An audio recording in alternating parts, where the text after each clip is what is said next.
അടുത്ത ഊഴം കെ നീലകണ്ഠൻ. ഉദുമയിൽ നിന്നുള്ള UDF അംഗം കെ നീലകണ്ഠൻ. ഉദുമയിൽ ഇക്കുറി വലിയ അട്ടിമറി വിജയം നേടിയാണ് നീലകണ്ഠൻ ആദ്യമായി നിയമസഭയിലേക്ക് എത്തുന്നത്. സിറ്റിംഗ് MLA CH കുഞ്ഞമ്പുവിനെ 4847 വോട്ടിൻ്റെ ഭൂരിപക്ഷത്തിന് മറികടന്നാണ് കെ നീലകണ്ഠൻ ആദ്യമായി നിയമസഭയിലേക്ക് എത്തുന്നത്. KPCC ജനറൽ സെക്രട്ടറി കൂടിയാണ് ശ്രീ കെ നീലകണ്ഠൻ.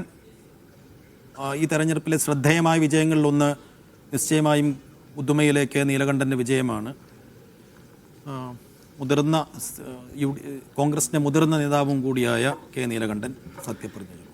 കെ നീലകണ്ഠൻ എന്ന ഞാൻ നിയമസഭയിലെ ഒരു അംഗമായി തിരഞ്ഞെടുക്കപ്പെട്ടിരിക്കുന്നതിനാൽ നിയമം വഴി സ്ഥാപിതമായ ഭാരതത്തിൻ്റെ ഭരണഘടനയോട് ഞാൻ നിർവ്യാജമായ വിശ്വസ്തതയും കൂറും പുലർത്തുമെന്നും ഞാൻ ഭാരതത്തിൻ്റെ പരമാധികാരവും അഖണ്ഡതയും നിലനിർത്തുമെന്നും ഞാൻ ഏറ്റെടുക്കുവാൻ പോകുന്ന കർത്തവ്യം ഞാൻ വിശ്വസ്തയോട് നിർവഹിക്കുമെന്നും ദൈവത്തിൻ്റെ നാമത്തിൽ സത്യം ചെയ്യുന്നു. ദൈവനാമത്തിൽ സത്യവാചകം ചൊല്ലിയിരിക്കുന്നു കെ നീലകണ്ഠൻ, ഉദുമയിൽ നിന്നുള്ള UDF അംഗം.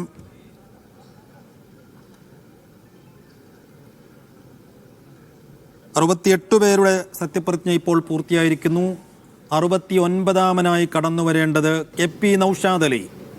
പൊന്നാനിയിൽ നിന്നുള്ള UDF അംഗം KP നൗഷാദ് അലിയുടെ ഊഴമാണ് അടുത്തത്. കന്നി മത്സരമായിരുന്നു KP നൗഷാദ് അലിയുടേത്. ആ മത്സരത്തിൽ തന്നെ പൊന്നാനി പോലെ മലപ്പുറത്തെ LDFൻ്റെ സിറ്റിംഗ് സീറ്റുകളിലൊന്നായിരുന്ന പൊന്നാനി തിരിച്ചുപിടിച്ചാണ് KP നൗഷാദ് അലി ആദ്യമായി നിയമസഭയിലേക്ക് എത്തുന്നത്. MLA ആയി സത്യപ്രതിജ്ഞ ചെയ്യാനെത്തുന്നു KP നൗഷാദ് അലി, പൊന്നാനിയിൽ നിന്നുള്ള UDF അംഗം.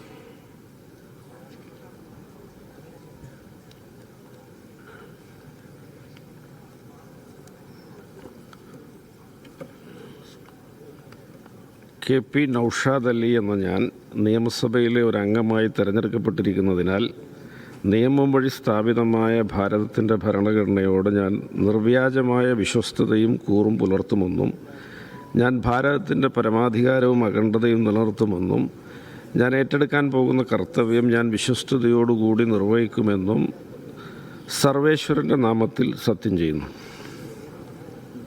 പൊന്നാനിയിൽ MK സക്കീറിനെ 13,267 വോട്ടുകൾക്ക് തോൽപ്പിച്ചാണ് KP നൗഷാദ് അലി ആദ്യമായി നിയമസഭയിലേക്ക് എത്തുന്നത്.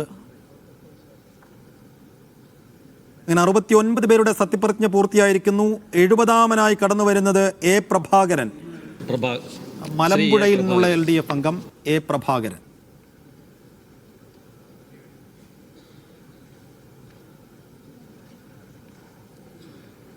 ശ്രദ്ധേയമായ പോരാട്ടമാണ് മലമ്പുഴയിൽ ഇക്കുറി നടന്നത്. എതിരാളി A സുരേഷ് ആയിരുന്നു. PS അച്യുതാനന്ദൻ മുൻ പ്രൈവറ്റ് സെക്രട്ടറി കൂടിയായ A സുരേഷിനെ മറികടന്നാണ് പ്രഭാകരൻ തുടർച്ചയായി രണ്ടാം തവണയും.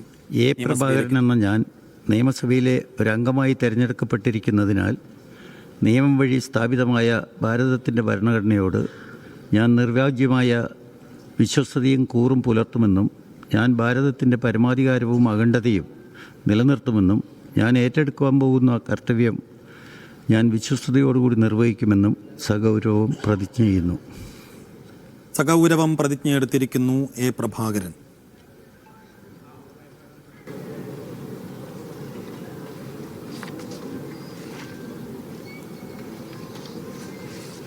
അടുത്ത ഊഴം ചേലക്കരയിൽ നിന്നുള്ള LDF അംഗം UR പ്രദീപിൻ്റേതാണ്. 71ാമനായി സത്യപ്രതിജ്ഞ ചെയ്യാനെത്തുന്നത് ചേലക്കരയിൽ നിന്നുള്ള LDF അംഗം UR പ്രദീപാണ്. അതിനു മുമ്പ്